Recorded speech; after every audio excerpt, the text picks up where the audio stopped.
All right, everyone. Welcome to the Real Talk Sports Show. I'm your host, Minister Jonathan Simmons, and we're so thankful that you have been able to join us today here live as we broadcast to you on various platforms. We are on Facebook Live, we're on Periscope, we're on YouTube TV, and we are doing the audio on WIGO, Atlanta's Incredible Radio, 1570 on the dial, or WIGOAM.com. And we thank God again for those of you who have tuned into the broadcast and who are watching us on whatever portal you see fit. Well, I want to start this off before we get going here.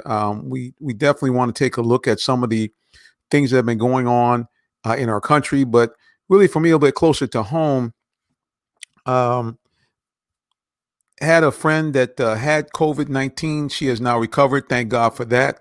Also want to certainly give my condolences and my prayers to a good friend of ours, Miss Shay Moore. She has been on this program before. Gospel singer, a blogger, does a lot of stuff in social media. Her dear grandmother passed away very recently. So certainly our prayers and wishes and condolences go to her and her family. And I pray that everyone watching here will also pray for Miss Shay Moore, again, as her grandmother has passed. I'll put that right up on the screen here. Her name is Shay Moore. And we certainly offer prayers to her and her family in this difficult time. So again, please pray for Shay Moore. She has lost, um, her mom, her grandmom.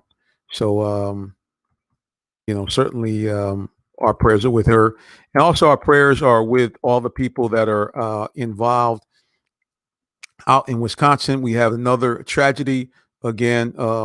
It's just real crazy, man. I mean, you know, I try to come on here every week and talk sports. Okay, that's the idea. This is the Real Talk Sports Show. Yeah, we want to talk real sports, but we also want to be able to, bring you obviously the good news that's going on in the world, especially the world of sports. But sadly, we find ourselves week after week, having to deal with COVID-19 issues, having to deal with the pandemic and the protests going on in this pandemic as well. So again, we just like I said, again, it's just really a terrible thing that we have to keep going through this nonsense again and again and again and again. But hoping our prayers is that at some point this all will stop and we will be able to, get back to some real sensibilities of enjoying sports and enjoying the things that are going on in this world outside of all the tragic stuff. Well, one guy that is involved with both sports and pop culture, because yes, all the stuff going on, unfortunately, is part of our culture. You can check him out here in our broadcast, and also he will tell you where you can find him all around social media and websites.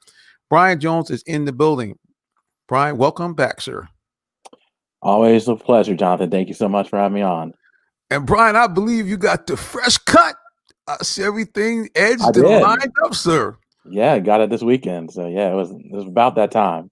Yeah, and it is that summertime cut. So we appreciate you coming on the Real Talk Sports Show. Yeah, Factory fresh, sir. Always yeah, appreciate it. absolutely. No problem at all.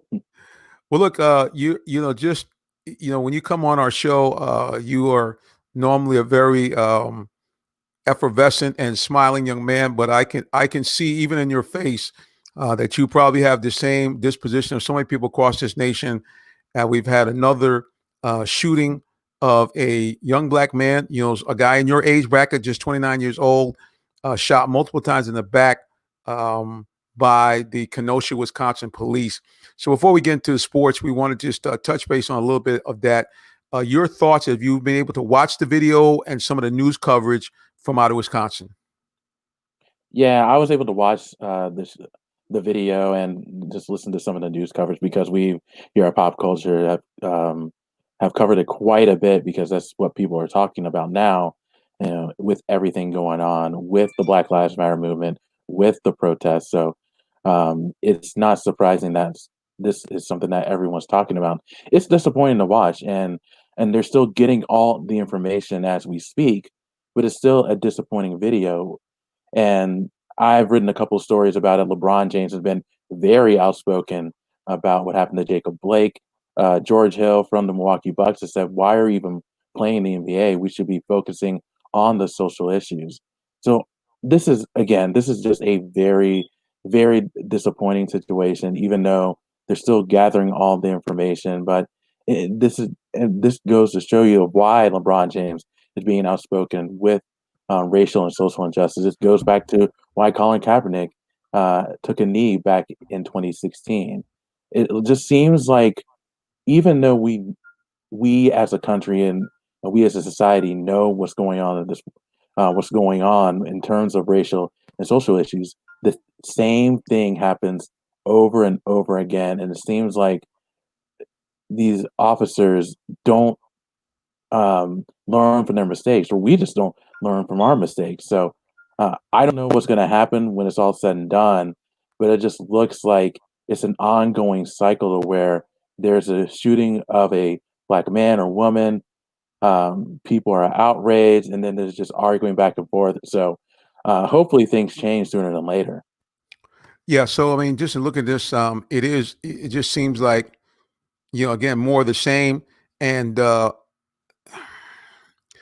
me, there's just something not quite right. There's something nefarious going on behind the scenes. I don't know if people are being told, and people say, man, that's really kind of serious that you believe that there are people in our government or forces around our government that are instigating this. But to me, it just sounds very odd. And it seems odd that after all these shootings we've had, after all these things that have happened, that in a state that is a hotly contested state, politically speaking, a place where Trump has had, a lot of support and been there several times, where the Democrats have also been there and made some headway. It's just odd to me that right in the middle of this political convention season, that officers, several officers, someone in that group would not say, oh, wait a minute, let's pump the brakes. Yes, we know that this guy is not complying with our orders, but in essence, he has now turned his back to us. He has children in the car. This is what I'm hearing. And apparently, it was no threat to the officers, his children, or any passersby. And for him to be shot not once, but my understanding so far from what I've heard 6 times, it just doesn't make any sense to me, especially when we have been in this season asked for people to have more compassion, asked for people to have more, um, you know, times where they just are a little bit more patient with people. And again, I know plenty of police officers. Matter of fact, a guy that partners with me doing these videos and hopefully be doing also with us working, doing sports broadcasting. He's a long-term officer here in Atlanta. One of the nicest guys you ever want to meet. And in talking to him and watching him go about his business, he tries to find ways to diffuse the situation versus to make it worse. So that's all, man. I just hope and pray that we see more officers who are people like this guy, I know Gary Booker, and other officers that I know that know how to diffuse a situation instead of letting it escalate. Yeah, I think the biggest thing is when it comes to the video or when it comes to any situation like this, is people want to know why officers have to use guns. Why can they just try to diffuse, as you mentioned, diffuse the situation instead of drawing a gun and um, lead to a shooting? Or in this case, with Jacob Blake, he's paralyzed now. The good news, he didn't die, but in most cases, that doesn't happen. So I think that's the biggest thing when it comes to people on the outside looking at these videos, and they're asking themselves, well, why are these officers using this type of force when it's really not needed and when the person's not armed? So it's just one of these situations where you're just trying to figure out the process when it comes to what the officers are thinking. Ultimately, an officer, from what we all are told, is to protect and serve, and you're just not seeing this in these situations. So I don't know what's going to happen. And as you mentioned, this is happening, during the Republican National Convention. This happened in Wisconsin. That's known to be a state that Trump favors. So it's just all pretty interesting. And with the election coming up in the next couple months, hopefully things can change. But I don't know what's going to happen. We got some comments here on social media coming from our producer, Eli Smith, just updating us a little bit here and explaining to us that, yeah, he was shot 7 times total. And now it has been reported, although he's alive, he has been paralyzed from the waist down. So again, certainly prayers for Jacob Blake and his family. Um, you know, a guy, and the thing that's so sad about this is not only has he been injured and evidently has lost the use of his limbs, but to have this happen in front of your children, how traumatic is that going to be for the kids having to, replay that in their mind, the nightmare of seeing their own father shot by the police in front of their eyes? It's incredible. Yeah, it's a shame. The thing about this is, and LeBron James, I believe, mentioned it, is how much attention it would have gotten had it not been filmed. It was just a neighbor. It was a neighbor that Right. filmed the entire thing, and he said that at first, it all started with a domestic disturbance, and that's why the officers were called. And the neighbor, he was looking on, but he wasn't filming at the time. So when the officers were called, or even before the officers were called, he just walked away. When he came back, that's when everything started to happen with the officers and Jacob Blake, and that's when he started to get out his phone. So and this is something similar to what happened to Ahmaud Arbery here down in Savannah, where the shooting happened in February, but it was a couple months later where there was outrage because of a video. So you just wonder that the power of cell phones, even though um, there's criticism with the cell phones because people are on them so much, having that power to record situations like this is very valuable. So it would have been interesting to see that if this wasn't filmed, how much attention would have it gotten?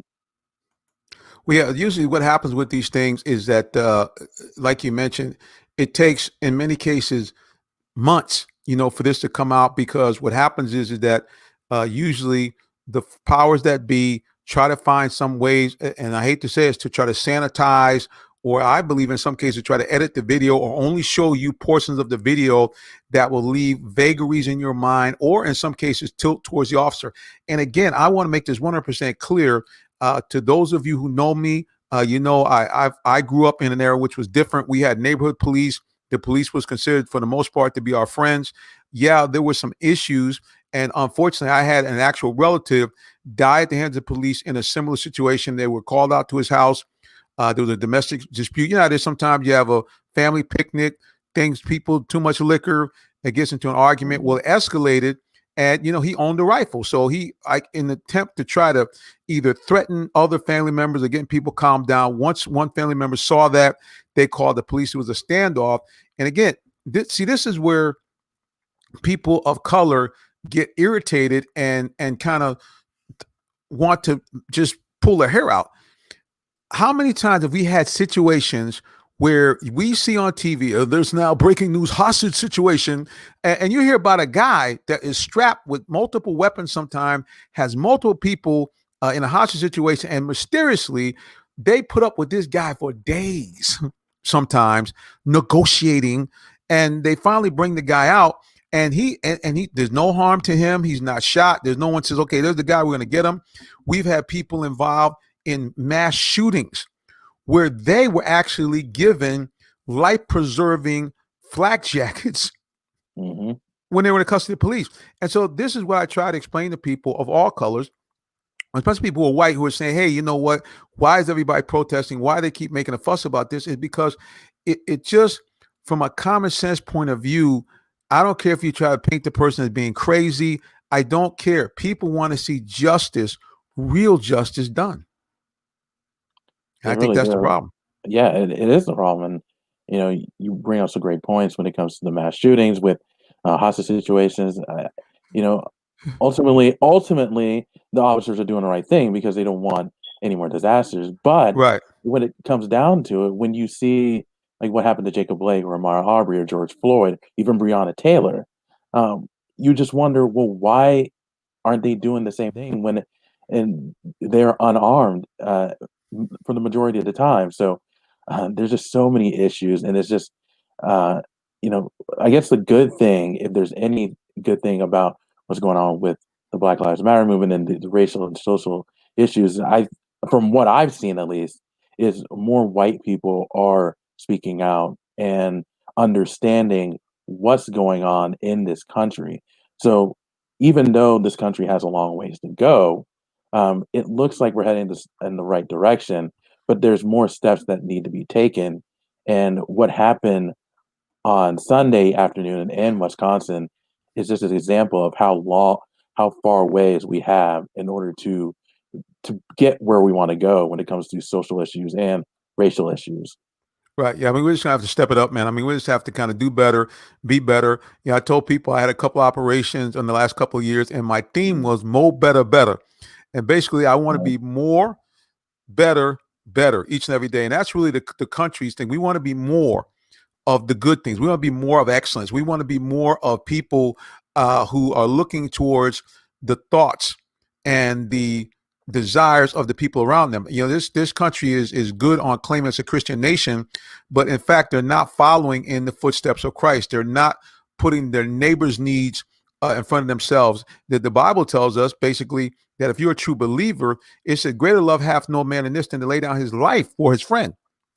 And who's your friend? That's basically the person that you can see. It's all good and well, to claim that you love a God you can't see, but the word tells you if you can't love your brother who you can see, you're probably lying about this whole idea about you love the God that you cannot see. So that's all from the preacher right now. I'll wrap that up later on. You can put some offering in the pen. No, I'm just joking, guys. But yeah, so this is what we hope and pray, that there would, people will begin to really have a sensibility about doing the right thing. This is all this is about. We don't have to have a bunch of laws. I'm not saying you necessarily have to defund the police, all these draconian things. What I am saying is you just need to follow through on what's on the books. Training, okay? Punish the bad officers, celebrate the good ones. Not brain surgery. I'm just saying. Well, anyway, speaking of not brain surgery, sports is back in full throttle. I'm gonna get one more comment here from our producer on Facebook, Eli Smith. He talked about Anthony Hill killed by Decatur veteran when the guy had no clothes on. Right? Yeah, this is all the kind of nonsense that people look at. So, why would you shoot a guy? Okay, because I don't want to be funny, but I mean, Yeah. unless he was endowed in such a way that somebody thought he had a hammer down there. I mean, at the end of the day, the guy's buck naked. So what kind of harm could he be doing to himself to himself probably, but to other people? So that's all. This is what I'm saying, a sensibility of just doing what's right and just using it from a common sense point of view. That's all people are really looking for. Nobody's asking for any special protection or handouts. People just saying, hey, man, come on. All right, now let's do what's right here, okay? Do the right thing. Stop it. So anyway, well, we're going to stop it right now as far as talking about that. We're going to take a quick little tiny break. Ladies and gentlemen, you listen to the Real Talk Sports Show here on all types of platforms. Facebook, big shout out to those of you who are watching us on the replay on Periscope, those of you watching on YouTube Live, even maybe for the first time. And of course, everyone who's listening to WIGO 1570 Atlanta's Incredible Radio. Keep it locked right here for more of the Real Talk Sports Show. We'll be right back.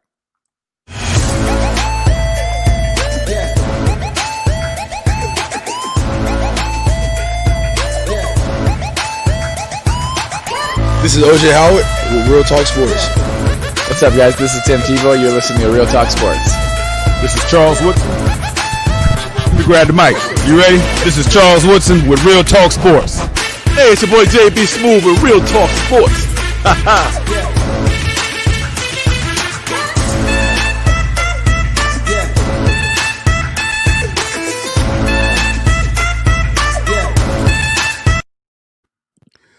Yeah, that never gets old. Big shout out to all the people who, celebrities who popped in there, sports stars who just give a big shout out to Real Talk Sports Show. Guys like Tim Tebow, who, a guy, man of faith. I've seen a lot of his posts lately, and hopefully there will be more people of faith. You hit on something, a real good point. Before we wrap this up, you talked about the fact that how many more white people were engaged. Well, the bottom line is, if you do the history lesson back in the 60s, and even in the early, really the 60s on through that decade, the key that was able to push the whole civil rights, the laws we got passed, voting rights, was the fact that you had white people involved. Because what I remind people, back then, of the 100 senators, 99 of them were white. And at the House of Representatives, of that number, I would say probably 400 of those people were white. You have very few black representatives at the federal level, yet they got the law passed and many other laws passed. So again, it's it takes a village, it takes a nation to heal a nation. So Speaking of nation, Braves Nation has to take a timeout as the Braves were rained out. Where the Braves stand right now, Brian, in terms of their standings in Major League Baseball? So they're 16-12. That's good enough for first place. NL East. They have a 1.5 game lead in the NL East. When it comes to the major leagues in terms of best record, the Los Angeles Dodgers is running away with it. Like, think a 22-8 record.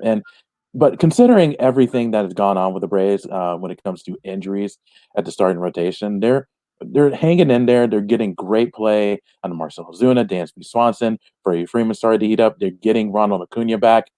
He'll make his return when the Braves come back tomorrow for a doubleheader. Hopefully they get Ozzy Albies back. They just got Nick Markakis back. Fans were able to get to see Christian Pache, one of their top prospects, in action in place for Ronald Acuna and Ozzy Albies, who were injured at the time. So again, with the trade deadline coming up, which will be August 31st, many believe the Braves will try to look for another starting pitcher, considering that Max Fried is really the only starter that they have in terms of consistency because of all the injuries that they've gone through with Mike Soroka. Cole Hamels is still out. They've had to send down Mike Neves, Sean Newcomb, and guys like Kyle Wright and Touki Toussaint are just struggling. Josh Tomlin has done well, but he's basically a relief guy who can do spot starts. So he's at that number five rotation. So all in all, the Braves are hanging in there, and it's likely they'll make the playoffs. But in order for them to give them that push, in order to make the World Series, and it's going to be challenging anyway, but in order to give themselves a better chance to reach the World Series, they're going to need a couple more starting pitchers when it comes to trading on the trade deadline, or just one of these younger guys step up. Well, explain to me a little bit on how this whole playoff situation is going to work. Major League Baseball. If you look at the standing, it looks like the Braves have a small lead in the NL East, but how are they actually going to set up the playoffs? Are they going to do it as normal? Are they going to have divisional play? What kind of is the how this all works? I have to look at this again because I got a chance to read about it earlier, but it looks like there will be division runners will obviously clinch the playoff spot, and then the teams in second place in each division will also clinch. And I think there's going to be a wild card. There's just going to be double the teams, I believe, and I could be wrong on that. Double the teams in the playoffs. So with the Braves being in first place, and they're at the halfway point, they have a 90% chance of making postseason play. So as long as they're able to do what they've been doing, they've been getting good production out of the bullpen. That's one of the reasons why they're in first place, is what they're getting out of guys like Mark Melancon, Shane Green. They got Will Smith back. So as long as they continue their consistency in the bullpen and the offense continues to step up like they have all year, the Braves should make the playoffs with no issues. Like you said, man, it's going to be exciting. Speaking of exciting, we it didn't turn out the Braves' way, but we had Dansby Swanson making the mad dash for home. Got thrown out on a brilliant play at the plate. So again, here's the thing I'm seeing right now, and I guess that's the question that I have for people. Now that sports is back, are you really watching? I mean, are you really watching sports like you had before? And if, in fact, you had the opportunity, would you go to the game? So that's the question I'm going to put up here on social media. Let's see if I can go ahead and post that here. Sports is back. Number one, are you watching? Because I don't know how many people are really watching the games, and I'll talk a little bit about the NBA playoffs in just a second, how many people are fully engaged in that. But that's my question, everybody, is, in fact, are you watching? Are you really watching the games now that sports are back? And would you consider going to a game? I'll put this on social media as well. Let's pop it up here on the screen for the comment. For those of you who are watching, I know sometimes for those of you on Periscope, they block this. There's some type of, algorithm safety that this looks like spam. I'm not sure when I post from here, but that's the question. Sports is back. And will you go to the games if allowed? That's the big question. You can go ahead and answer this on social media. Any platform, just put it right up, and we will post your comments right here on the show. Well, we talk about baseball. We talked about how it looks. We talk about pop culture. As far as the culture, what we see going on, uh, baseball, is it making much of an impact? I mean, it doesn't seem to get as much news as the NBA and the NFL. Why do you think that is, Brian?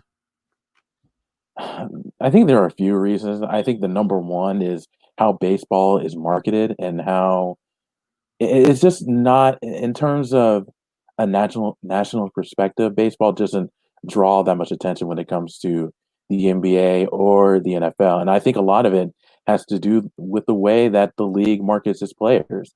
With the NBA, you know about LeBron James, you know about Kawhi Leonard, you know about Paul George and Steph Curry, and all these players, all these top players.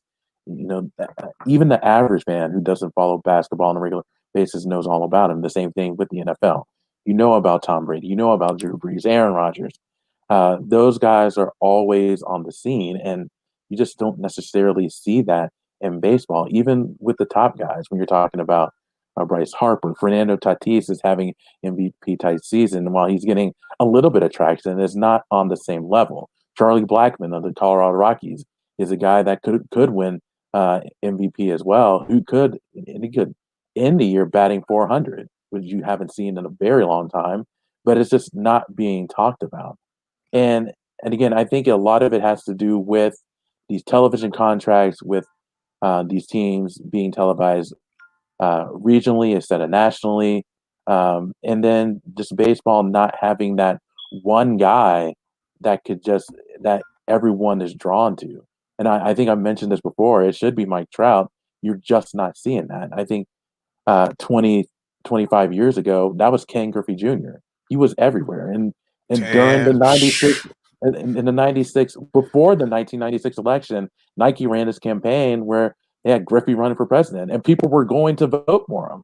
So you just don't see that anymore in baseball. And I think because of that, it's just not as attractive as it once was when it comes to the NFL and the NBA. Now, granted, the NFL has done a lot to where it makes themselves the number one sports league in the country, but baseball really hasn't stepped their game up in the last 20 years. Yeah, no doubt. I mean, you mentioned Ken Griffey Jr. I just watched a documentary a little while ago Yeah. on YouTube. Just incredible. Let's go to social media here and take a look. We got some answers here. Consuela T. Wild says, "No, I would not go to a game in this environment at all."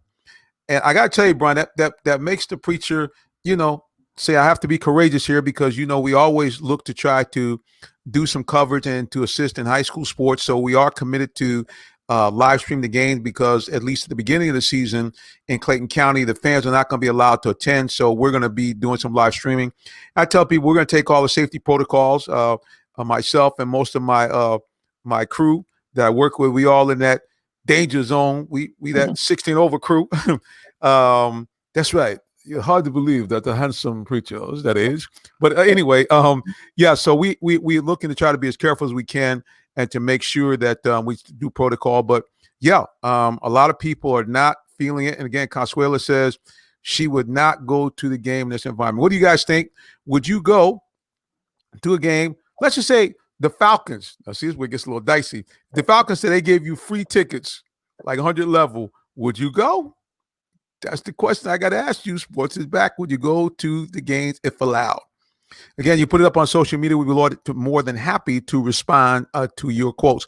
Well, Brian, man, listen, as always, the time just is kind of rocketed by. We're at that 8:30 hour. I know you got like stuff you got to do.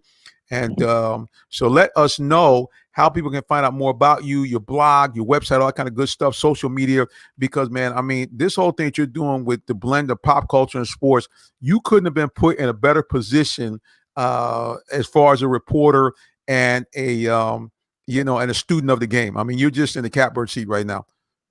Well, I appreciate that, Jonathan. Yeah, I'm the trending sports writer for popculture.com. You can find all my work at popculture.com/sports. And if you want to find any more information about Jacob Blake, I wrote a couple of stories on that. Later on this week, and I think it's Friday, I'm doing a on-camera interview with Valerie Arrieta. She's a softball player who's going to be competing in Olympics in 2021. So be sure to check that out. Should be out on Monday. And for any trending or entertainment news, you can go to popculture.com. You can follow me on Twitter. That's at Brian Jones_PC. And I also have a podcast called Always Football Season. Currently, I'm doing a preview of division by division. Upcoming is the NFC South. So that should be out later on this week. You can find Always Football Season wherever you get your podcast, whether it's Anchor, Spotify, Apple Podcasts, Google Podcasts, iHeartRadio, TuneIn Radio, and also have a Facebook page for the podcast. It's facebook.com/Always Football Season. Okay, Brian, what we're going to have to do is, man, because you are a frequent guy on our show, we're going to have to make sure that you can email me that so I can kind of put that on the scrolling caption down the bottom so we let people know this is how, because you got a lot of stuff going on. So we want to let people know everything that's happening. Well, look, before we go and take a quick break, we're going to pop up the comments again from social media. We got Donna Jones on Facebook Live. She says she's watching the baseball games and enjoying the fact that they have been a good distraction from all the things that are going on out there in the world. So she said, if only for a moment. She said she is a season ticket holder with the Washington Nationals, and she said, I would not, look, that's in caps, I would not go to a game. Yeah, get me out there. And also back again, Facebook Live, Consuelo Wild saying, absolutely not. She says she's a Dallas fan, and Jerry Jones can give her tickets in her mailbox, and she says she is not going. And Jerry World's a bad spot. She said, Consuelo, I don't care how bad it is, I'm not going. Look, everybody, we don't want you to go either. Again, we're going to take a quick little break. We'll be back with more of the Real Talk Sports Show. We're going to shift gears now, talking football, but you won't know if you go. Keep it locked right here for more.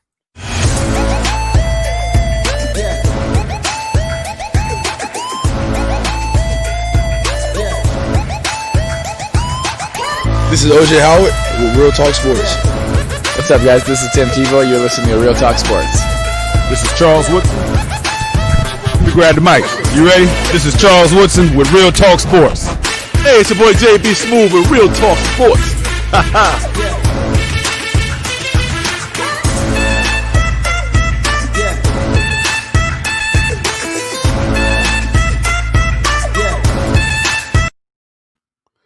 I'm telling you, folks, that never gets old. My man, JB Smooth, that actually was taken when we had the College Football Hall of Fame, the College Football Championship here, Georgia against Alabama, that epic overtime thriller. The Alabama knocked off the Bulldogs, and he actually did it on. We were on what was called the blue carpet.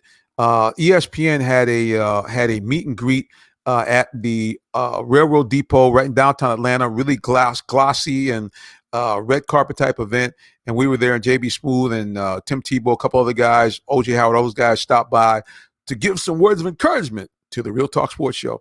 Well, speaking of encouragement, a lot of times you guys talk about the fact we are SEC, and rightfully so, because SEC has been for probably the last decade and a half the number one conference in football. But if the truth be told, the ACC has represented with 2 championships with Clemson and a lot of excitement down in the Flats. And we got a guy, you said the Flats, what's that? I'm talking about right in Midtown Atlanta, the heart of it all, Bobby Dodd Stadium, the Georgia Tech Yellow Jackets. And I have a guy that's been covering the Jackets for years, the one and only Rod McKenzie's in the building. Rod, welcome to the show. Hey, thanks for having me on. It's good to see your smiling face again. Oh, man, I got to tell you, buddy, it's been a minute. I miss all you guys. I miss being in the middle of it, being down there at Bobby Dodd Stadium. Because I tell people, if you're not from Atlanta or if you've never had a chance to visit the stadium, there is nothing like, no disrespect to these ginormous palaces that the SEC has, but there is nothing like watching a game on a Thursday night at Bobby Dodd Stadium. Am I right? Yeah, I'll tell you what, the skyline view at a Thursday night game is, I don't think anything can compare with it. You know, downtown Atlanta, all the skyscrapers and so forth. It's a great show. And that's why to this day, still that Thursday night game, even when Georgia Tech's not having necessarily a great season, you can guarantee that game gets a national footprint because of that phenomenal backdrop. Well, speaking of phenomenal, this has been a phenomenal time for all of us, Rod. With going through the pandemic, the protests, all these things happening. Looking at Georgia Tech, new coach last year, what are you seeing from the team that would encourage Jacket fans that, hey, you know what? If we get on the field, we might make some noise. Yeah, I think everyone sort of expected what happened last year when you're going from the triple option to a spread offense. You're learning a new defense. Players have to learn new techniques, both offensively, and defensively. So that was a big part of the season. They had a lot of injuries up front on defense. Probably maybe what was considered a subpar offensive line that didn't allow them to do a lot of things on offense. So they have 1 year under their belt. They're playing at a faster pace now in practice. They know what's expected. I think the talent is there. They've done a good job of restructuring the roster and bringing in the right fits for what they're trying to do. Gotten bigger up front. When you bring in a back like Jahmyr Gibbs, who everybody in the country wanted, that's got to be a big plus for your offense and some of the things you can do. And you return to Jordan Mason, who rushed for over 800 yards behind a line that was getting beat up a little during the season. So there's a lot of things to be optimistic about. But like they say, they play the game on the field. So on the 12th, when they travel to Tallahassee, we'll see where they're at. No doubt. Yeah, it's going to be very, very interesting to see what his team sets up here. You talked a little bit about the running game, Jordan Mason. Do people across the country really know how good this young man can be? I don't think they do. And I think they started to hear about him last year. He's a kid that, came to Tech without much fanfare at the old B-back position. Now he's playing under Tashard Choice. Tashard made him accountable for everything he does, and I think that's what made the season for Jordan. The tutelage that he got from Tashard Choice, and I expect an even bigger season from him. He's a kid that doesn't go down on the first body that hits him. He's strong, he's powerful, and he has that drive that you look for from a running back. Yeah, no doubt. He had some explosive games last year, some big games where you saw flashes of what he could be. How important is it for Georgia Tech to really establish a running attack when it seems like they don't really have a standout prospect at quarterback? Yeah, they really do need to establish the run, and that will open up the playbook a little bit.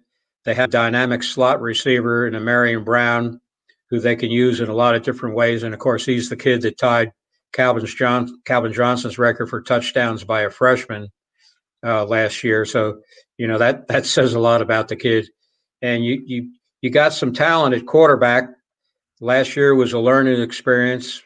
You recruit a kid like Jeff Sims, who was one of the highly recruited kids in the South from down in Florida. And you have James Graham coming back. Last year, James was, trying to learn on the fly while he was on the field, and that's a tough, position to put a player in. I think he's more comfortable with the offense now, and I think Coach Patnode is ready to open up the playbook a little bit more to help him out now that he does know the offense a lot better. Well, I think Tech fans would be pleasantly surprised based on what you're talking about. And speaking of, I wouldn't say surprised, but things for Tech fans to look forward to. The idea I've heard, I want to see if you might be able to confirm that Georgia Tech is going to allow a select group of fans to actually watch the games in person. We've had on Facebook, I've asked a question with several people, would they want to go to a game live? Most people are like, but what do you think that's going to mean for Jacket Nation to at least be able to have some stands in the stands? And how many people do you think is going to top out to, according to what you've heard so far? Well, they put a percentage of the capacity, and that percentage turned out to be 11,000. Okay. They're in the process now of having the fans that decided to stick with their season tickets. Each day they're going in, selecting their seats based on their AT points, they've collected over the years that they've been season ticket holders. So they're starting at the top of the and working their way down. And I've had talked to some friends that have opted out because of health reasons, that type of thing. But I think as we get closer, we're less than 3 weeks away now. I think people are starting to finally get excited because they finally see that, hey, I think we're going to have a season. Well, I know one game that people are going to be very, very excited about is, in fact, Notre Dame. I believe is coming to town this year. Did I get the schedule right?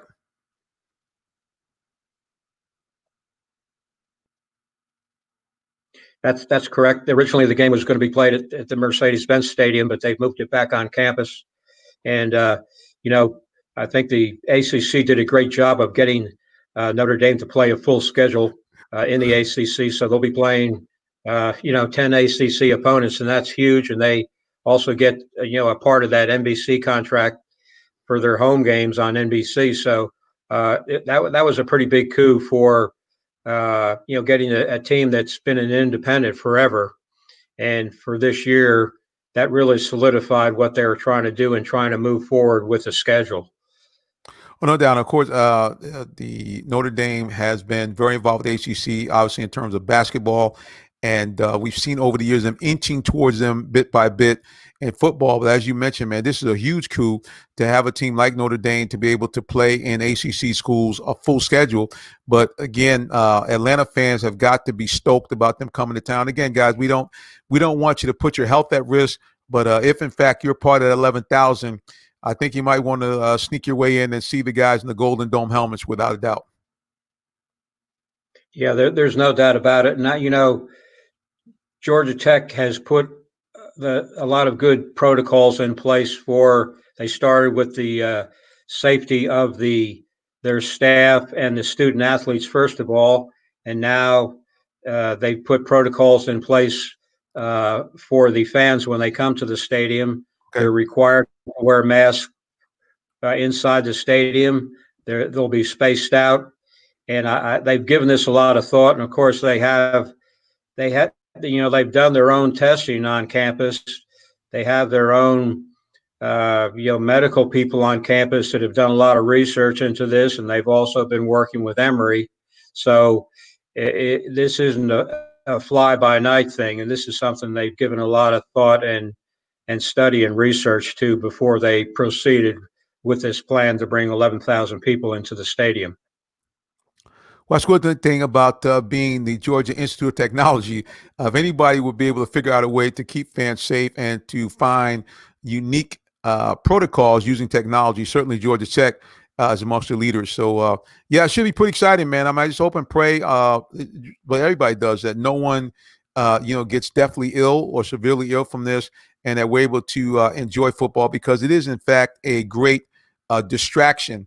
And as much as I know that you want to take care of things that are serious, and certainly, this news out of Wisconsin was very troubling, as we see another young black man shot.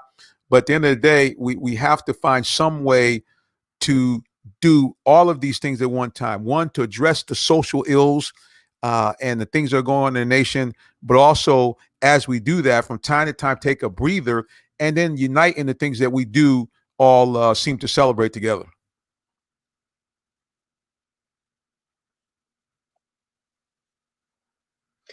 Yeah, without a doubt. And you got to find a peaceful resolution to make all this happen. And sometimes you have to wonder what some people are thinking in the approach they've taken to all this. So that includes both the police and the protesters. Have they not been paying attention to everything that's been going on, and why is this continuing to happen? Yeah, that's the thing that's the most puzzling for me, is just to see, like, all right, not only that, but you're right in the middle of a political convention from both parties, and you would think that with all of the eyeballs and all of your politicians and your leaders, talking about trying to make America better.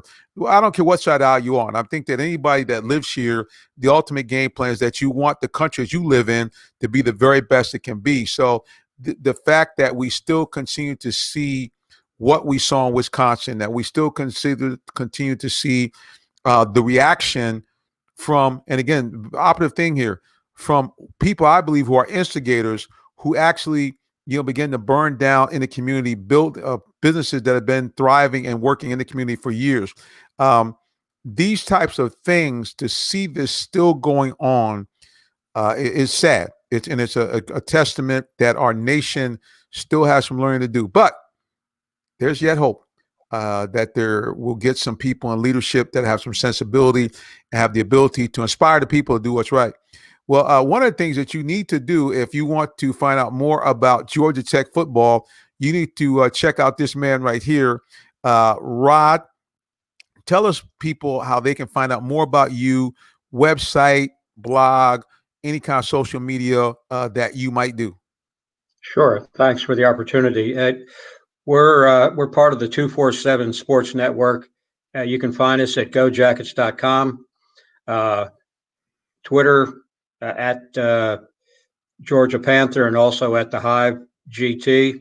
And we do a podcast every Sunday night, which we put up on the website on Sundays. It's a free podcast, so everyone can listen. We continue to talk about what's going on in the world of football with will they or won't they play type of thing, and also Sure.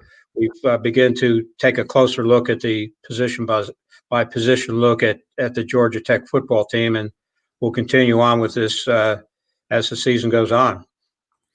Rod McKenzie, a bad man, a Yellow Jacket reporter for years and years, and once again on the scene, bringing it to us, even in the middle of a pandemic. Rod's making sure to get all the information. One last thing before I let you go, Rod. How has it been for you in terms of how you now cover the Jackets, in terms of limited access, obviously, to the field and to the players, and having to do really what we're doing now, more of a Zoom-type broadcast? How has that kind of changed the way you go about your business? Yeah, you nailed it. Zoom is my friend now. We've been doing through the preseason camp. We've had coverage with interviews with we went through the entire coaching staff on different days. We've had access to players.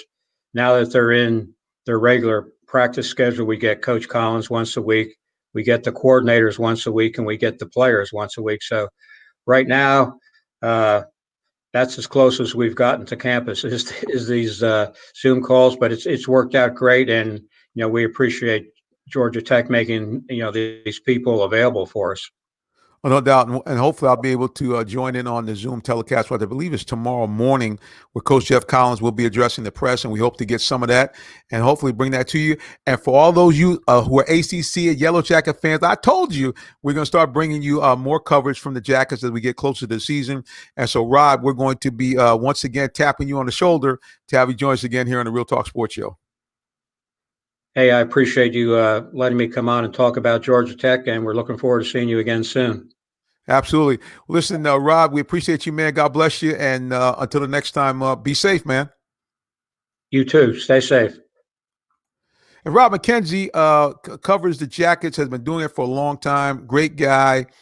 He's going to continue to, good Lord willing, work with us to bring you what's happening here with the Jackets. And also we'll talk some more ACC football, because let's face it, the Clemson Tigers, who have been in the college football championship 3 times and have won it twice, are in the ACC. And, of course, they come and play an annual game here at Georgia Tech. Uses a Thursday night extravaganza. I'll have to check the schedule to see what is the case. Well, one thing we got to check out is we got to take a break. For those of you listening to the Real Talk Sports Show on various stations, don't go nowhere, because you know what time it is. It's football time in the state of Georgia, and also on the Real Talk Sports Show. So if you want to hear more about what's happening in football, especially your Falcons, you don't want to go away. We'll be back with more.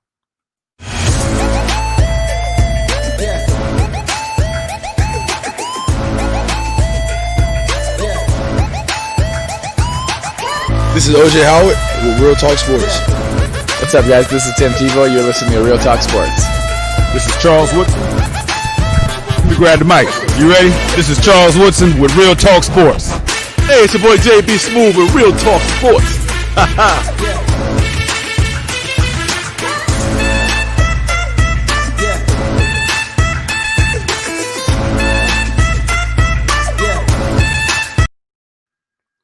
All right, everybody, we are back here. Welcome back to the Real Talk Sports Show, and we are very excited to begin talking some football.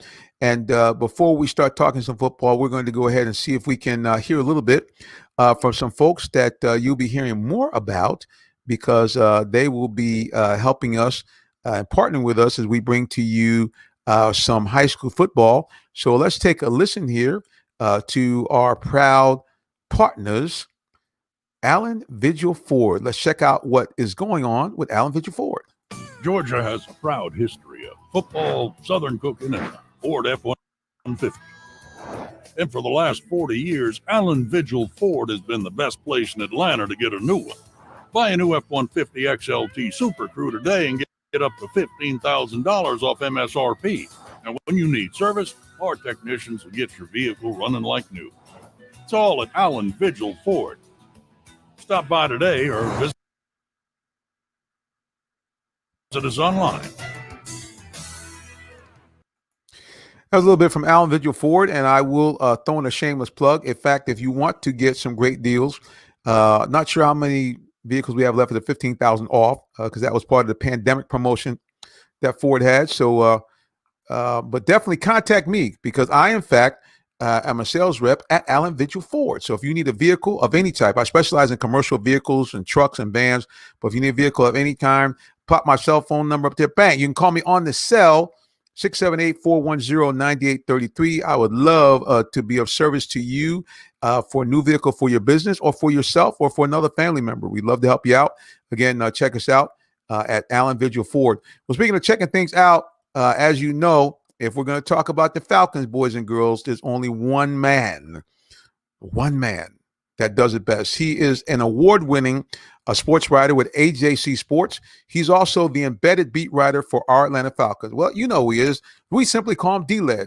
Sir, welcome back to the show. Hello, Reverend Simmons. Thanks for having me back on Real Talk Sports this evening. Man, it's always good, D-Led, to see you and to hear you. An absolute pleasure.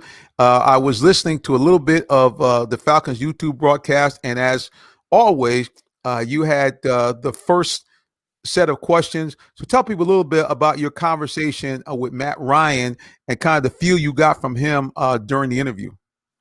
Yeah, I wanted to find out, where the offense was at, kind of, give us a state of the offense address at this time in camp. He said they got a long way to go. They're still putting some things together, and that, with the dedication and hard work is there, and people are paying attention to the details. So that's the good part. And then the thing that he wants to see them do this year that they didn't do last year is be more disciplined. Don't be shooting yourselves in the foot with procedural penalties that don't have anything to do with how hard and how aggressive you play. If you get beat, a guy runs over you, fine. You lost that battle. But, hey, you just jump off sides because you forgot to count, 2-3 times a game. That puts you in a bad situation, and they put themselves in a lot of bad situations last year. So it's a work in progress. And when they get done, they want to be a more disciplined unit, a more precise unit, one that can put together 10, 15 play drives and end up with touchdowns and not field goals. Well, that certainly, man, is what we're looking for, and that's what we've been missing here. Especially, you talked about the sustained drives. How important is it for this team as they rebuild their defense to be able to keep them off the field and especially protect leads? Yeah, last year they weren't in a position. The defense was so bad that they didn't have any leads, and the Falcons, offense helped them out. They first play of the game was a sack. Third play of the game was an interception for a touchdown, kind of foreshadowing what was going to happen this first half of the season last year. They couldn't put together a good, combination of offense, defense, and special teams until they got to New Orleans in week 9, and that was too late. So, they got to come out of the gate where they could, get some first downs together. You got the big play options with Julio and Ridley. And, you put the defense in a favorable situation where they can go out and get some stops, maybe get a turnover too and help you out here. But, they just got to put together a whole game earlier and faster without the benefit of a offseason program and this kind of slowed down ramp up start to the season. Yeah, so I've been watching some of the films from YouTube with the Falcons. Also got a chance to kind of look at some of the stuff that you've been doing. What does it really look like? Because from it looks at times like just an upgraded form of touch football watching, but from close up, what are you kind of seeing with the Falcons and the development here in this very difficult way to practice? Yeah, no question about it, Reverend Simmons. We're old school. You know, I remember two-a-days and the Packers hitting full go all morning long, and then, you know, coming out in shorts and shirts in the afternoon for 6-7 weeks. And now, you know, they come out in pads like they're scrimmage and they're really just playing tag. And, you know, they're thumping and, you know, so we're going to see a lot of missed tackles early on. Some of the drills are, you know, designed to keep players healthy and player safety and so forth. I thought we would see some live tackling because they're not going to play any game. So, but they are intent on getting to the first game healthy, and they're professionals, and that's going to be the first tackling that they do. Perhaps they will. I think they're waiting for us not to be there for, you know, as they get ready for the season during the closed media sessions. They can't go in the season without tackling and so forth. So I'm imagining they'll get that done and try to do it behind closed doors. If something happens injury-wise, you know, we're at their mercy of them telling us the truth. Well, no doubt about that. Well, listen, the truth is, for those of you who are listening to this broadcast on WIGO 1570, we got to go because we're only on to 9 o'clock on the radio. We appreciate all those of you who have been listening to us on WIGO 1570, on WIGOAM.com, and on the free TuneIn Radio app. If you don't have that app, boys and girls, friends and citizens, men and women, you need to download it because it's a free app. Once you download it, put in WIGO 1570 in the search engine, and voila, you will hear the sports show every Tuesday night and carry it with you right on your phone. On behalf of Kevin Buchanan, our station manager, general manager, program director, this guy's an all-around guy at our station, and the guy behind the glass that you can't see, Eli Smith. He is a minister. He's a great gospel DJ. He comes on every weekday morning, Monday through Friday, 9 a.m. to 12 noon, with the exception of Wednesday. You can check him out. Great gospel music, both old school and new school. Great stuff going on. Well, everybody listen at WIGO. We sign off now, but those on social media, keep it locked right here. Don't go anywhere. And we say to WIGO listeners, God bless you and have a great night. Let's take a look at social media before we go here. That was, of course, my producer, Eli Smith, saying, you got 2 minutes. we use up all of our 2 minutes. And we also want to do one thing really, really quickly before we get back on, is that those of you who are listening to our advertisement for WIGO, actually for Allen Vigil Ford, there's my information. You can contact me, Jonathan Simmons. I'm, in fact, a sales rep down there. Give me a call, 678-410-9833.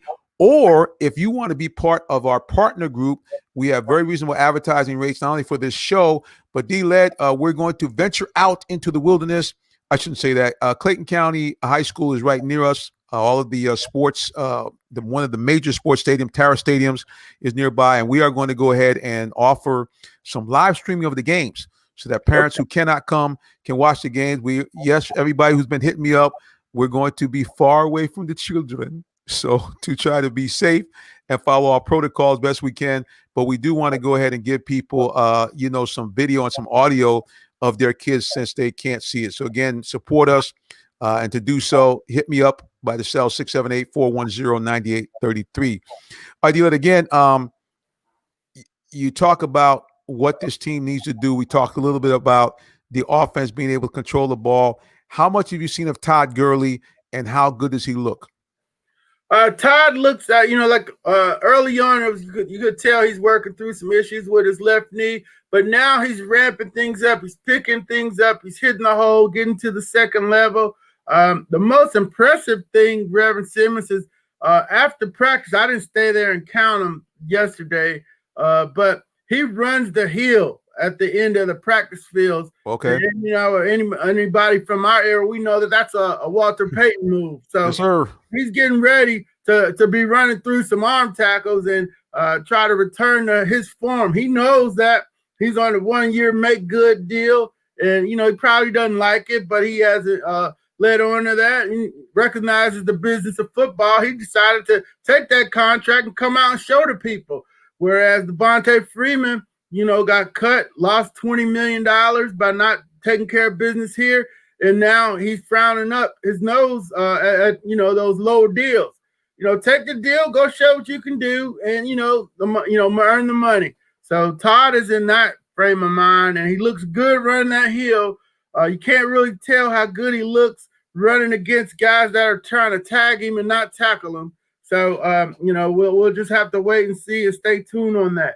It did come out that they want to. We knew they're going to manage his load, but they're saying that they want 15 to 25 touches a game, which is way too much.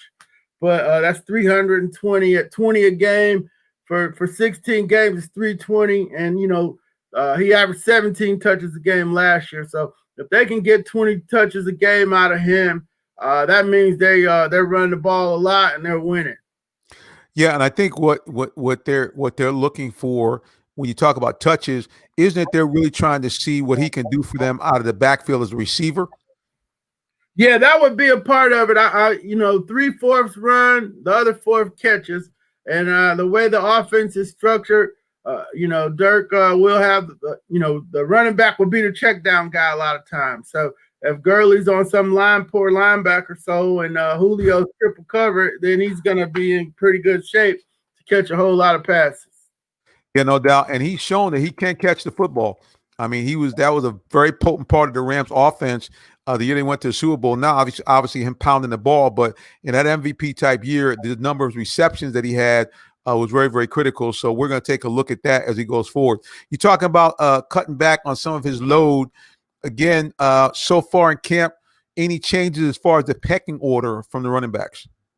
No, all indications are that they're going to do it by committee. Okay. I think Ito is 2, then Brian Hill's 3, and then Quadri's your short yard is back.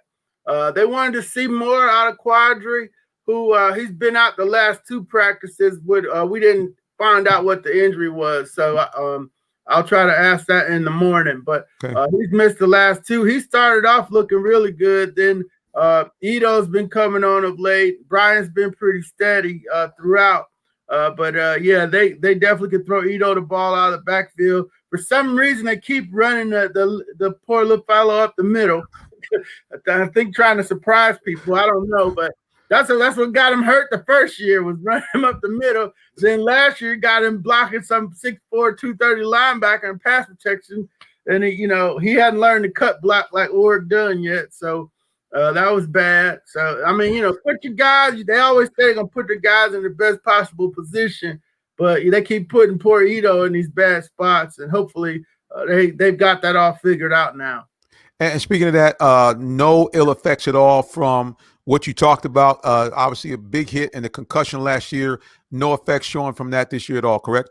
No, he looks good. He looks really good. I was worried that once they start saying neck, you get a little concerned if that's going to be a long-lasting injury. But he's back, fully cleared, running really, really good. They all look good on air when people just try and tag him down. But he definitely looks good. He definitely popped out in that second scrimmage there. Days are running together for me. I believe it was Monday. D-Led, you still have that sensibility. You talk about old school. D-Led's like, hey, nobody's tackling you. I don't see anybody hitting anybody. So I'm still not sure what we got. But, so it looks like that running back contingent. For me, I've been a long-time favorite of Mr. Hill. I think that of all the backs, he seems to be the most explosive with the ball in space. So I've always kind of liked him. Quadri obviously showed last year that he can get you what the Falcons have been missing for years, that short down when they absolutely got to have a first down, 1 or 2 yards, absolutely got to have a touchdown at the goal line. So it's too bad to hear that he's been injured. All right, let's flip it over to defense. We got 2 guys that have potential on the edge in Tack. And of course, Dante Fowler, a guy that was at one point, I believe, drafted number 3 overall, a guy that Dan Quinn had as a stalwart of that great Florida defense when he was there. What have you seen from those 2 guys and anybody else you think who can help in that pass rush? Yeah, I've seen a lot from Dante. They're going to get real creative with how they use him. Don't expect him to be just sitting in one spot. So that's very good. And Tack, we talked to him. He's going to be on the Bowtie Chronicles podcast that comes out at 8 in the morning on AJC.com. Gave Tack's whole interview.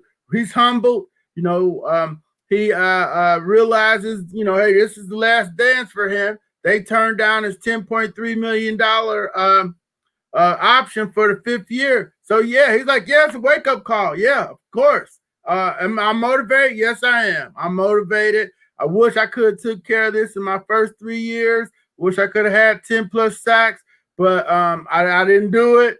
I could have, but, now it's on me. So I like that he's determined. He's humbled. He's admitted it's a wake-up call. He's recovering from his shoulder, so hopefully he's ready to go. And then John Harris is the other one. He, from the first-round pick of the Dolphins, looks like the football player. He's an all-airport team. Looks great in his number 92 jersey. And so I'm just thinking he looks like he can get to the quarterback.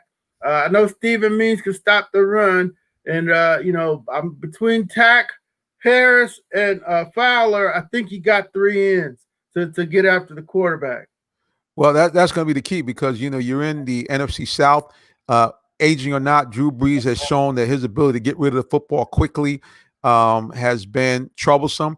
Did he diminish some last year? I think so. Tom Brady, certainly he can't throw with the same zip, but the same thing, the guy's been a master surgeon. And, of course, with Teddy Bridgewater, we've seen what he can do when he's healthy. So, yeah, they're going to have to put some heat on the guys no matter what. And I'm just very, very interested to see what this team can get. And now you said something about them moving Dante Fowler around. I was always baffled why they never did that more with Vic Beasley when he was here. Yeah, they tried. They were dropping them in coverage sometimes, but they were moving them from the. I didn't see him go from left to right to last year when the world was getting ready to end. So sometimes these players push back, like, hey, I know Abraham. It took them years for him to warm up to moving around.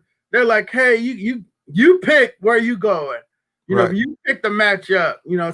So Abe started picking out some guards, and he would get his sacks. Yes, sir. Wherever he had to go to get them, he would go get them. And I think they're trying to do that with the line here, because we saw it in that Saints game where they kept picking on one guard, and the Saints kept switching the guard. They kept switching their guy.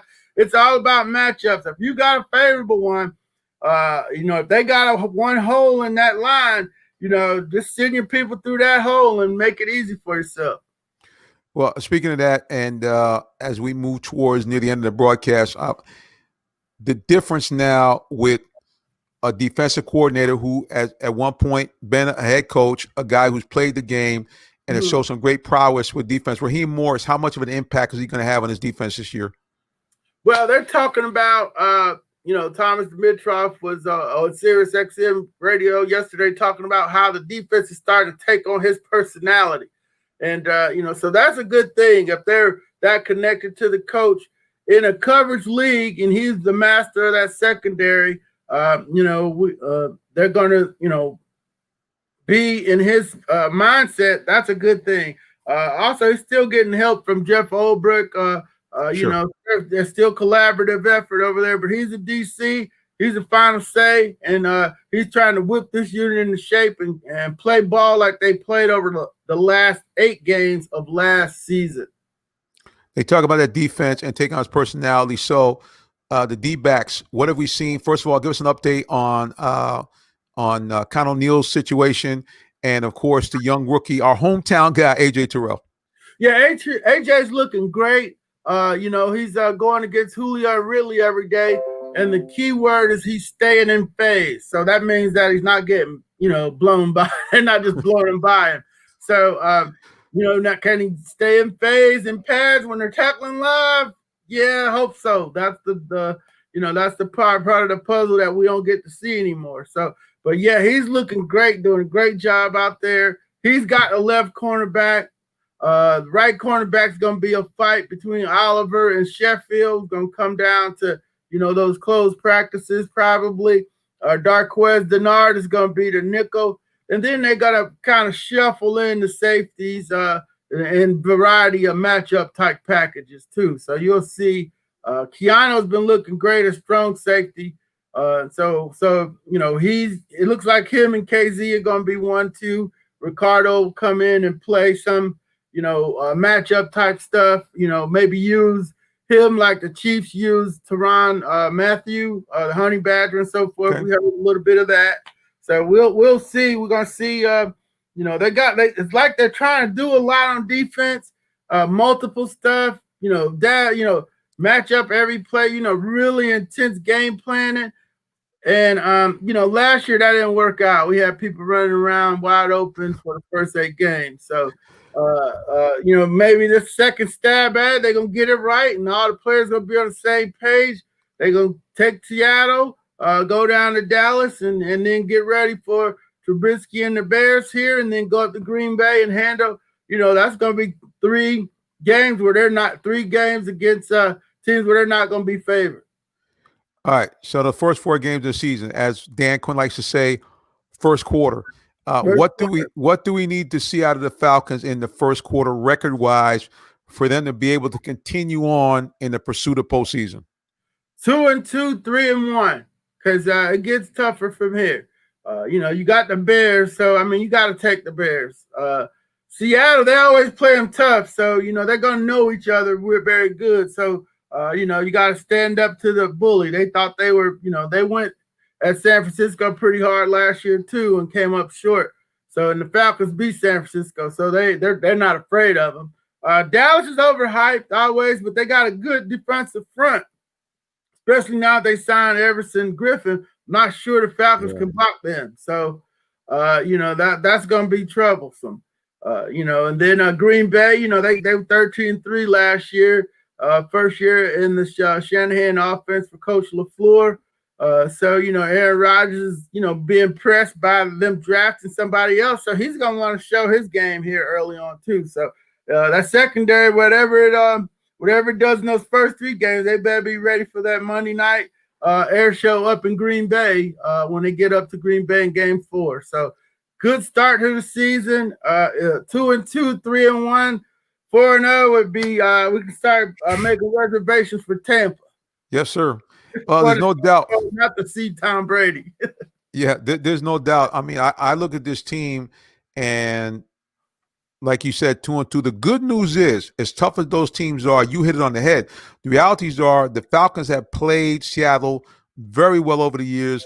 They played Green Bay very well over the years, both during the regular season and postseason on both of those teams. So, like you mentioned, the key thing is, although they are big and bad, the Falcons have no fear of them, and they've been able to beat them in the past. So, yeah, 4-0 would be spectacular.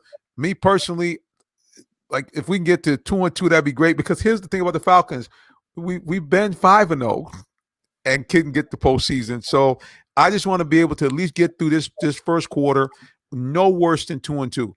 And if they can do that, that at least sets the groundwork or foundation for them to move on. And now the NFC South schedule, is that all backloaded again this year? Yeah, it's backloaded. They will open the 5th game. Will be Carolina at Mercedes-Benz. So you got that one early, but I think everything else is late. So, you'll get to see Teddy Bridgewater early in that 5th game right after Green Bay. So, that's going to be if they don't manage the early part, you don't even get to be in the NFC South race, which is, the scenario last year, Reverend Simmons. Right. Then also, that's been the tale of Coach Quinn's record is the streaks, the wild streaks, 5-0, 8-8, 1-7, 7-9. The only year they just took off and went was the Super Bowl year. And so, he's whatever happened that year, need to do it again. They need to do it again here in the pandemic and consistently perform at a high level week to week. You can't have the ups and downs and the blown coverages and penalties, plays getting called in late. He got to a lot of his coaching. It's his 5th year. He got to be a little tighter. He got to be a little bit sharper, and he's got the same coordinators from last year. And the special teams guys Coach Kawika's got to be a little tighter too. They had the 30th, one of the worst special teams units. So they got a lot to pull together, but that's why they're getting paid the big bucks to do it. No doubt. Last thing, talking about special teams. I'm sure I'm pronouncing his name incorrectly, so I'm not going to do it. The young kicker, actually from right here, Georgia Southern, I believe. Is it Young Sum Key? Is that, am I getting it right? That's probably wrong? What's his? That phonetically, it's young. It's spelled differently, but I had to learn to say it the right way. Okay, It's Young Wei Koo. Young Wei Koo. Okay, Korean descent. Out of New Jersey, Georgia Southern kid. He was 2 for 3 in practice yesterday.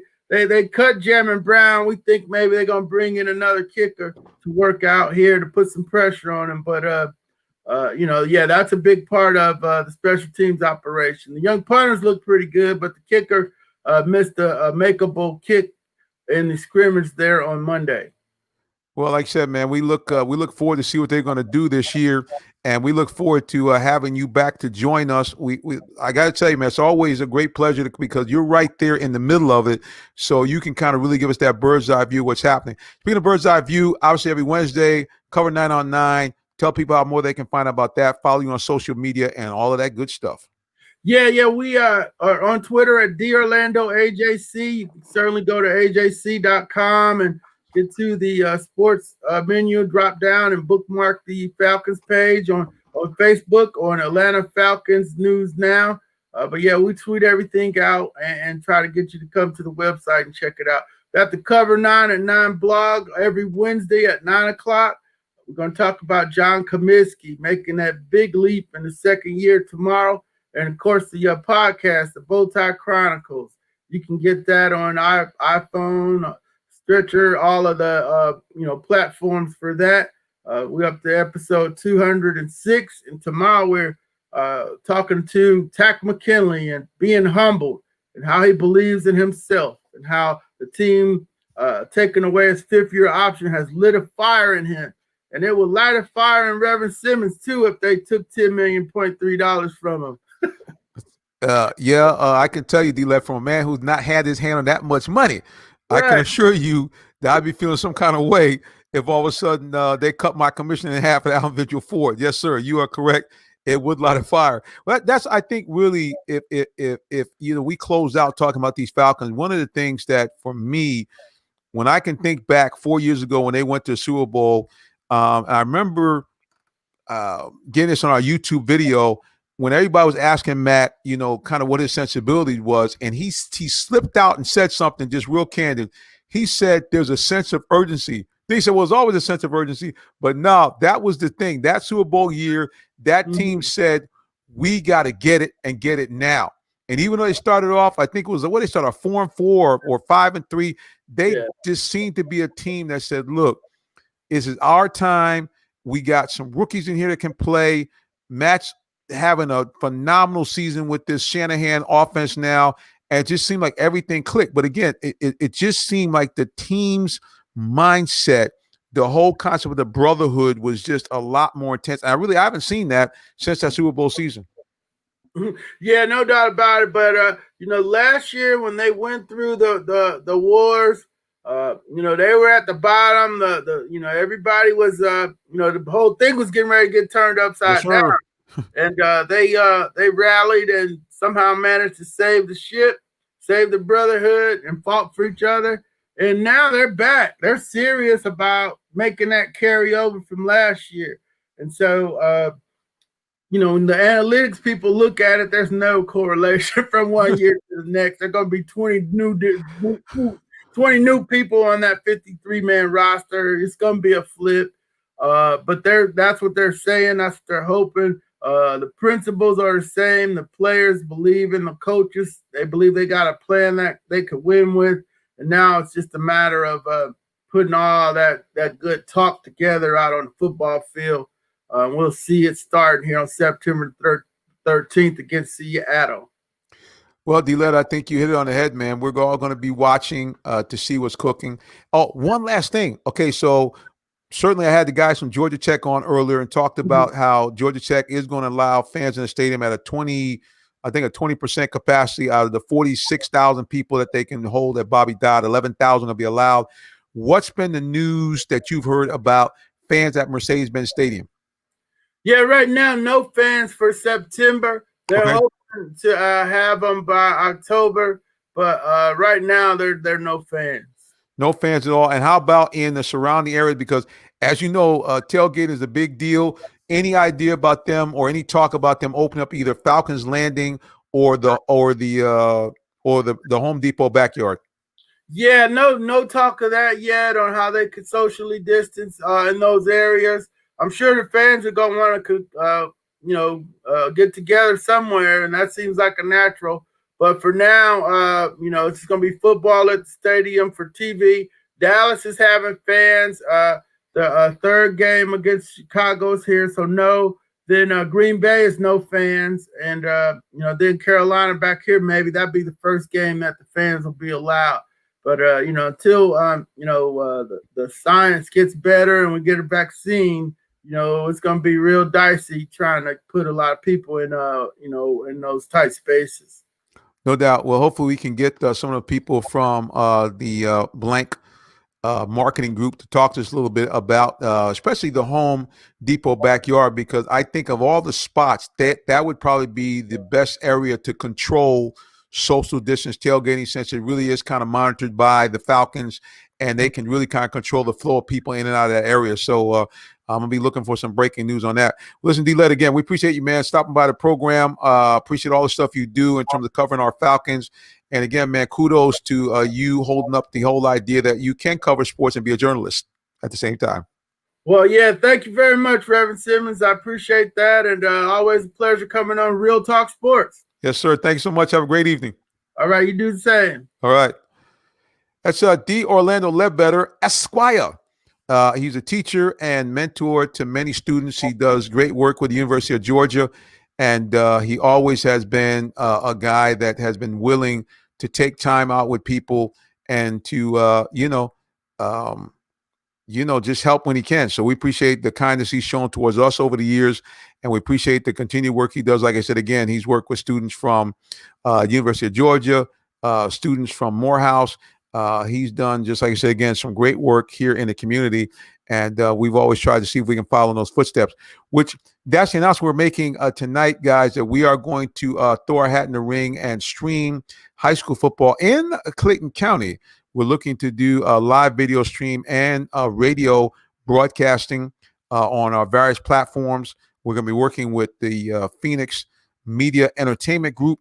They are based also in the same studio area of WIGO in Clayton County. And they have some wonderful platforms that we're going to be talking to you about as time goes on. But yeah, we are moving to cover high school football in Clayton County.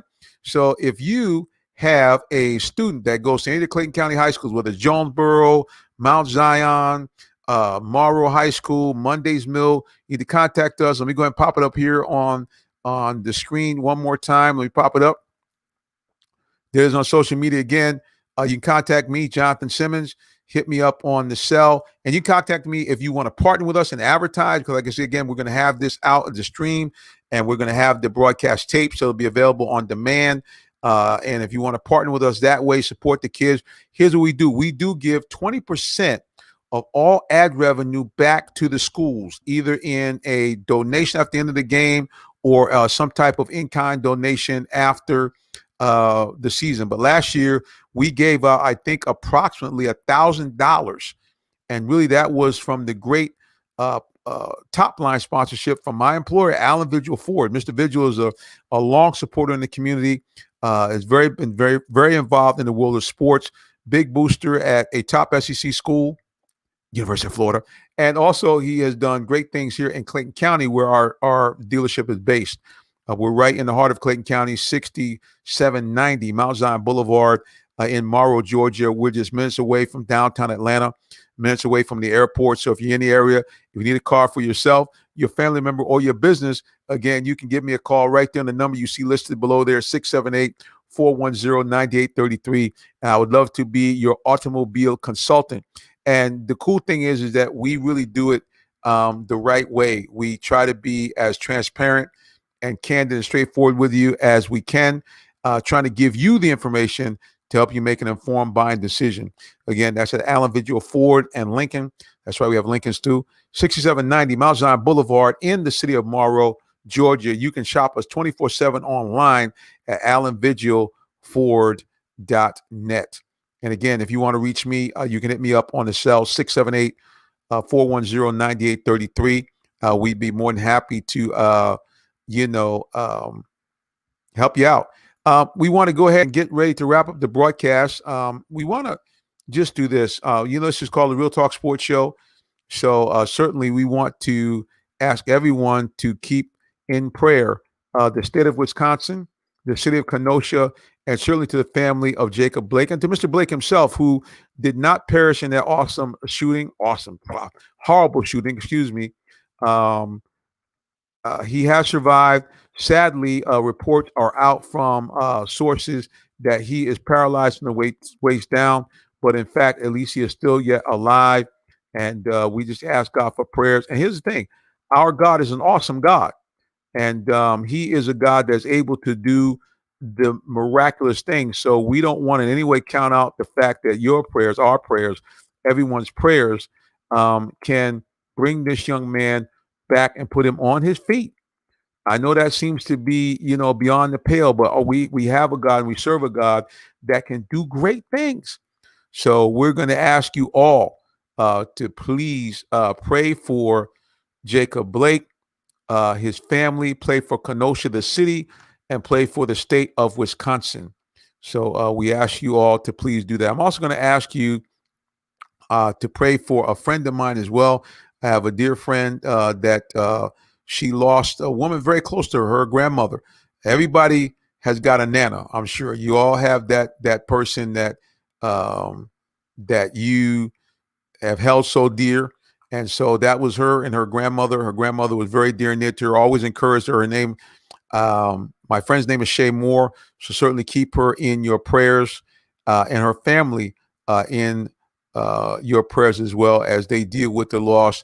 I guess you would call her the matriarch of the family, their grandmother who has gone to be with the Lord. And I'll pop it up right here so you can see it on the screen. I'll put it up here so hopefully everybody can see it before we sign off of this broadcast. And again, it is pray for Shay Moore. And it looks like She Moore, but it's actually Shay Moore. It's pronounced Shay. Shay Moore pray for her and her family. She lost her grandmother, who she was, of course, very, very close to, as many of us are close to our grandparents, but especially, it is our grandmother. My grandmother had a chance to live long enough for me to see the age of 39 and also was able to see my daughter Vanessa graduate from high school. And certainly when she passed, about 22 years ago, it was a very sad moment for her. And of course, when my mother passed, she basically raised my daughter Vanessa. It was very, very sad for her. So grandmothers, grandfathers too, but grandmothers have that special way of putting a little extra sunshine and blessing on you, even after sometimes, deservedly so, mom or dad tunes us up.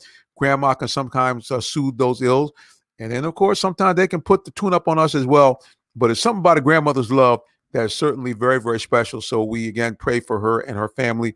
And again, we pray for everybody in the city of Kenosha, the state of Wisconsin, and certainly for Jacob Blake's family. And we also want to do this. We also want to pray for the police. Now you say, brother, oh my gosh. No, we want to pray for the police. And I tell you why. The police themselves have things they have to deal with. Keep in mind, whether